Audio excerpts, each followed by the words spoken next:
या संस्थेच्या नूतन इमारतीचं उद्घाटन आणि बापूंचा आणि त्यांच्या कुटुंबियांचा भारतीय जनता पार्टीमध्ये पक्षप्रवेश असा एक सुवर्ण योग, एक अतिशय सुंदर असा कार्यक्रम आज या ठिकाणी इथं पार पडतोय। या सर्व कार्यक्रमाला आणि या प्रवेशा आशीर्वाद द्यायला इथं आलेले आमचे सगळ्यांचेच मार्गदर्शक आणि महाराष्ट्रातले ज्येष्ठ मंत्री माननीय श्री राधाकृष्ण विखे पाटील साहेब, जलसंपदा मंत्री गोदावरी व कृष्णा खोरे, त्याचबरोबर आता ज्यांनी अतिशय आक्रमक पद्धतीनं हे जयाभाऊंची पहिल्यापासूनची ती काम करण्याची पद्धतच आहे। आणि जयाभाऊ मगाशी म्हटले, गोपीचंद पडळकर साहेबांचं भाषण झालं की आता एवढी बॅटिंग झाल्यावर मी काय बोलू, पण जयाभाऊ तुम्हाला पण माहित आहे की देवेंद्रजींनी तुम्हाला बॅटिंग करायला नाही, विकेट काढायला इकडे पाठवून दिले। त्यामुळं एक एक विकेट तुम्ही सोलापूर जिल्ह्यात ज्यांनी दगाफटका केला अशांचं काढलेलेच आहेत आणि पुढं पण तुमच्या पालकमंत्री पदाच्या आणि नेतृत्वाच्या माध्यमातून नक्कीच हा सोलापूर जिल्हा हा पूर्णपणे सर्व याच्यामध्ये भाजपमय झाल्याशिवाय राहणार नाही, ही वस्तुस्थिती आपल्या सगळ्यांना महाराष्ट्रात दिसायला लागली आहे। त्यामुळं जयाभाऊ आज इथं उपस्थित आहेत, त्याचबरोबर जे सहकारी मित्र आणि खऱ्या अर्थानं ओबीसींचा ज्यांनी आवाज हा बुलंद केला ते माननीय गोपीचंद पडळकर साहेब इथं उपस्थित आहेत। त्याचबरोबर माझे दुसरे सहकारी मित्र आणि आपले माजी खासदार रणजितसिंह नाईक निंबाळकर साहेब आज इथं उपस्थित आहेत, ज्यांच्या आग्रहामुळं खरं म्हणजे मी इथं आलो किंवा ज्यांनी अगदी मनापासून मला अनेक वेळेला फोन केला की बापूंचा प्रवेश आहे आणि तुम्ही आलं पाहिजे, ते मान्य आपले माजी आमदार राम सातपुते साहेब इथं आहेत, त्याचबरोबर श्रीलेखा अक्का।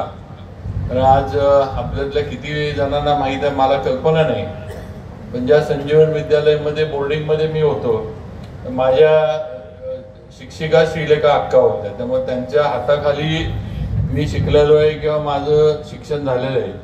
आणि बोर्डिंगला असल्यामुळे जेवणाची फार अडचण असायची, चांगलं खायला मिळायचं नाही, कारण बोर्डिंग म्हटल्यावर आता जे असेल ते खायला लागायचं। मग हळूच आम्ही श्रीलेखा अक्कांच्या त्यांचं डॉर्मेटरीच्या शेजारी रूम होती तिथं जाणार, मग अक्का आम्हाला ऑमलेट करून देणार, हे करून असं म्हणजे त्यांनी खऱ्या अर्थानं वाढवलंय असं म्हटलं तरी काही चुकीचं होणार नाही।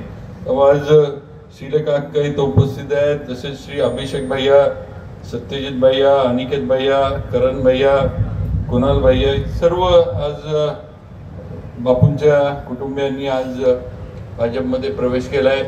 त्याचबरोबर माननीय श्री राजेंद्र पाटील, दिलीप कुमार जाधव, राहुल मानी देशमुख, गणेश चव्हाण, समर कोथमिरे, अक्षय कोथमिरे, धनाजी जाधव, हरिश्चंद्र जाधव, सुलतान शेख, सागर सुरवशे, आपले सरपंच आणि अन्य असंख्य लोकांनी आज बापूंबरोबर भाजपमध्ये प्रवेश केला आहे, त्यांचं मी सर्वांच्या वतीने तर स्वागत करतो। आपले राजन पाटील साहेब मालक इथं उपस्थित आहेत, त्याचबरोबर आपले भारतीय जनता पार्टीचे जिल्हा अध्यक्ष मान्य चेतनसिंह केदार इथं उपस्थित आहेत आणि सर्व स्टेजवरचे मान्यवर आणि आपण सर्व एवढे तोलामोलाचे मान्यवर। जास्त वेळ घेणार नाही, विखे पाटील साहेबांचं मनोगत भाषण मार्गदर्शन ऐकून हे खरं म्हणजे विखे पाटील साहेबांना पुढं त्यांचं विमानाचं टायमिंग असल्यामुळे त्यांना जायचंय। पण मी पहिल्यांदा तर बापूंचं भारतीय जनता पार्टीमध्ये स्वागत करतो आणि बापू आमचे सगळ्यांचेच म्हणजे सगळ्यांनीच आपल्या मनोगतामध्ये तुम्ही प्रवेश केल्यामुळं आज माळशिरसमध्ये किंवा सोलापूर जिल्ह्यामध्ये भारतीय जनता पार्टीला फार मोठी ताकद ही तुमच्या माध्यमातून मिळालेली आहे हे सगळ्यांनी बोलून दाखवलंय. मला म्हणजे अगदी सांगायचंय की शाळेत असताना श्रीलेखा अक्का आम्हाला सगळं चांगल्या लोकांबरोबर राहावा, चांगलं काम करावा, हे सगळं आम्हाला त्या सांगायच्या. आणि आम्ही ते ऐकून अक्का आम्ही आधीच भाजपमध्ये गेलो. तुम्ही जरा उशिरा आला असं म्हणायची हे आली. कारण मी पण राष्ट्रवादीत होतो. आम्ही तिकडचं राजकारण बघितले. त्याचा उल्लेख मगाशी सगळ्यांनी केला की जे असतील जे प्रश्न जे आता आपला 22 गावांचा पाण्याचा प्रश्न राम सातपुते साहेबांनी सांगितला, बापूंनी सांगितला, एक भिजत गोंगडं ठेवायचं, प्रश्न मिटवायचा नाही. लोक सारखी आपल्या दारात आली पाहिजेत, आपल्या दारातल्या आपल्या पायऱ्या ज्या आहेत त्या झिजवल्या पाहिजेत. ही काम करण्याची पद्धत ही आम्ही सुद्धा त्या ठिकाणी अनुभवलेली आहे. आणि म्हणून आज खऱ्या अर्थानं राज्यामध्ये जर दिसणारा अनुभवणारा विकास होत असेल तर तो फक्त भारतीय जनता पार्टी आणि देवेंद्रजींच्या माध्यमातून होतोय, आपण सगळ्यांनी लक्षात घ्या. आज आपल्या इथं जी सगळी रस्त्याची, पाण्याची, जे काही मोठमोठ्या योजना झाल्या, आज मोठमोठे रस्ते जे या ठिकाणी झाले, आज जे काही आपण आपल्या इथं दळणवळणाच्या सोयी बघतोय. आज मी सातारवरनं माळशिरसला निघालो, ते तुम्ही सांगा मोजून मी मला वाटतं तास दीड तासामध्ये इथं अकलूजला पोहोचलो. हेच पूर्वी आपल्याला यायला लागत असतं, किती वेळ लागला असतं तुम्ही मला विचार करून सांगा. एक कमीत कमी सातारवरनं इथं यायला 3 ते 3.5 तास लागले असते. पण आज ही रस्त्याची सोय एवढी चांगली झाली म्हणून आज खऱ्या अर्थानं आज आपण एवढं म्हणजे प्रवास आपला सुकर झाला हे आपण लक्षात घेतलं पाहिजे. हे का झालं तर आज भाजपचा दृष्टिकोन हा राज्याच्या विकासाच्या दृष्टीने हे लक्षात घ्या. आणि एक आपल्याला खंबीर नेतृत्व तुम्हाला मला सगळ्यांना आता बापूंना मिळालेलं आहे, ते म्हणजे देवेंद्रजी फडणवीस साहेबांचं अतिशय खंबीर दूरदृष्टी आणि काम करणारं आणि निर्णय करणारं नेतृत्व हे आपल्या मागे आहे. अगदी खंबीरपणे आपल्याला त्यांचा पाठिंबा आहे. त्यामुळे कुणीही कुठल्याही गोष्टीला आपल्याला काही कमी पडेल किंवा आपल्या कुठं आखडता घेतला जाईल आपल्या विकास कामांना असं होणार नाही, हे आपण लक्षात ठेवा. त्यामुळे पूर्ण ताकदीनं महायुतीच्या सरकारमधनं किंवा आपल्या भाजपच्या सरकारमधनं 100% बापूंना आणि त्यांच्या या विभागातल्या प्रश्नांना न्याय मिळवून देण्यासाठी काम केलं जाईल. आम्ही सर्वजण, विखे पाटील साहेब तर आहेत, त्यांचा तर एवढ्या वर्षाचा अनुभव आहे. आम्ही आज त्यांचं मार्गदर्शन आम्हाला वेळोवेळी वेगवेगळ्या विषयात मिळत असतं. मध्यंतरी आता मराठा आरक्षणाचा विषय झाला, विखे पाटील साहेब समितीचे अध्यक्ष आहेत, मी सदस्य आहे. आज देवेंद्र फडणवीसांनी स्पष्ट सांगितलं होतं की कुणालाही हात न लावता कुणाच्या आरक्षणाला आम्ही आरक्षण देणार आहे. आणि आज ते त्यांनी करून दाखवलं. मराठा समाजाला आरक्षण दुसऱ्यांदा देऊन दाखवलं ही वस्तुस्थिती आहे. आणि हे करत असताना जे त्यांनी सांगितलं होतं की आम्ही कुठेही दुसऱ्या कुणाचं काढून घेणार नाही. आज मी स्टेजवर आहे, आज पडळकर साहेब स्टेजवर आहेत. मला दोघांना पण माहिती आहे की दोघं पण आम्ही स्वाभिमानी आहे.